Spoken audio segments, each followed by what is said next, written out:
Hello viewers, আসসালামু আলাইকুম। কেমন আছো তোমরা? আশা করি ভালো আছো। আল্লাহ তাআলার অশেষ মেহেরবানে আমিও ভালো আছি। তোমাদের সাথে রান্না শেয়ার করব আর কিছু মানুষ যে আমাকে কমেন্টে বলে সেটাও শেয়ার করব। একজন আপু এসে বলল যে আমার হাঁড়ি পাতিলগুলি নাকি সুন্দর না। সে কথা শুনেই আমি সুন্দর একটা পাতিলের সেট কিনে আনলাম। এখনও উনি কমেন্টে জানায় যে আমি যে জিনিসে রান্না করার জন্য কাটাকাটি করি এটিও দেখতে ভালো না। আপু, তোমাদের মতো বন্ধুরা আমাকে ভালোবাসলে অবশ্যই সবকিছুই সুন্দর এবং নতুন করে নেব। আসলে ভালোবাসা সেই পাচ্ছি না, তাই করতে পারতেছি না। রান্নাটা যদি ভালোবাসো অবশ্যই কমেন্টে জানায়া যাও। আর রান্নাগুলি কেমন হয় অবশ্যই কমেন্টে জানাও। তোমাদের ভালোবাসা পেলে আমি সবকিছু নতুন এবং সুন্দর করার চেষ্টা করব। আজকে কিন্তু বাহিরে প্রচন্ড রোদ উঠেছে। কৃষকের মনে হয়তো মুখে হাসি আছে, মনে আনন্দ আছে। আল্লাহর কাছে বেশি বেশি দোয়া করো যাতে দিনটা ভালো থাকে আর সবাই ধানগুলি সুন্দর করে শুকিয়ে এবং চাউল ভালো করতে পারে। ওদের চাউল ভালো হলে আমরাও ভালো কিছু পাবো। আমি আজকে যেটা রান্না করব সেটা হলো আইড় মাছ দিয়ে আলু দিয়ে তরকারি। নদীর জেতা আইড় মাছ হলে আর আলু তরকারি পাক করলে কিন্তু অনেকটা মজা লাগে। একটু আদা রসুন বাটা দিয়ে দিলাম যাতে তরকারির স্যান্ডটা ভালো আসে।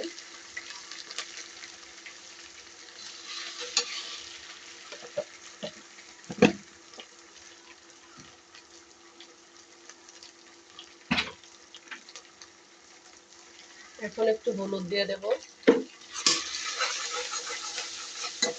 আদা রসুনটার সাথে হলুদটাকে আমি ভাজা ভাজা করে নিচ্ছি।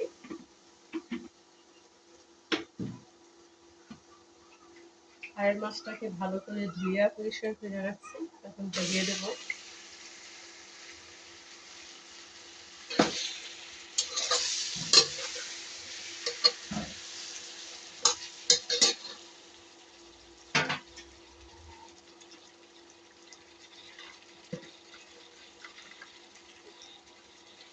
এখন লবণ দিয়ে দিই।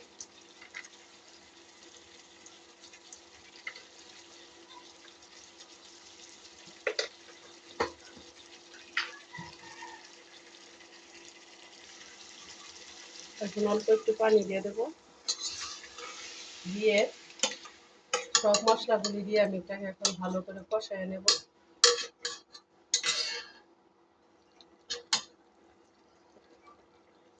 এখন দেবো মরিচ। মরিচটা একটু কমই দেবো।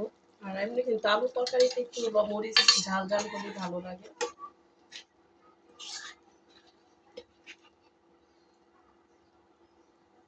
তারপর দিয়ে দেবো জিরার পাখি।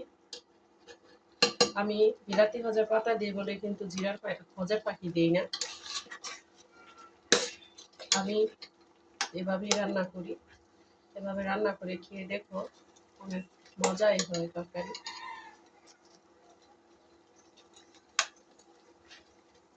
এখন একটা কড়া দিয়ে আমি ঢেকে দেবো ঢাকনাটা দিয়ে। কিছুক্ষণ কষিয়ে নেব। এখন মাছটাকে আমি তুলে একটা প্লেটে রেখে দেব।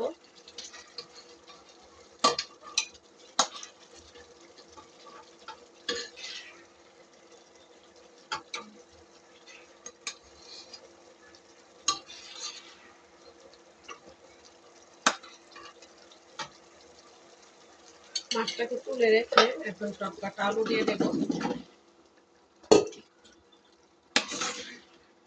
ভালো করে নেড়ে চেড়ে ঢাকনাটা আবার ঢেকে দেব।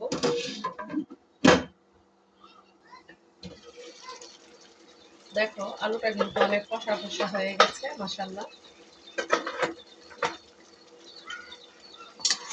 তোমাদেরকে নাড়া দিয়ে দেখায়। এখন আমি এটার মধ্যে দিয়ে দেবো কাঁচামরিচ আর টমেটো। দেখো কয়েকটা কাঁচামরিচ একটু একটু মুখটা কেটে দিয়ে দিয়ে দিলাম। আর এখন দিয়ে দেবো টমেটোটা। আমি একটা বড় সাইজের টমেটো নিয়েছি, শুধু একটা টমেটোই দেব। তারপর ঝুল দিয়ে মাছটা ঢেলে দেব। বাস, রান্না শেষ। আলুর তরকারি। কাঁচামরিচ আর টমেটো দেওয়ার 2-3 মিনিট পর আমি এখন দিয়ে দেবো তরকারিতে ঝোল।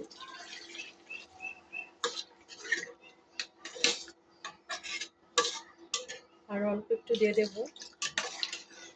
এখন এটার মধ্যে আমি মাছটা দিয়ে দেব।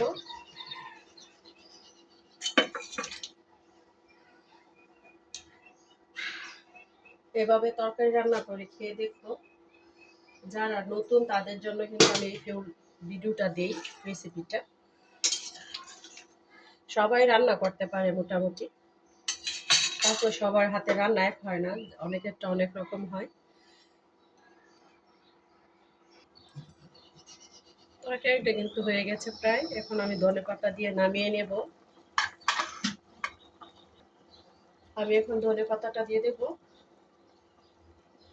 বিলাতি কাজের পাতা। তরকারিটা কিন্তু কালারটা সেই সুন্দর হয়েছে, মাশাআল্লাহ। রান্না শেষ। আর কেমন হয়েছে তরকারিটা কমেন্টে জানাও। ভালো থেকো, সুস্থ থেকো, টাটা, আল্লাহ হাফেজ।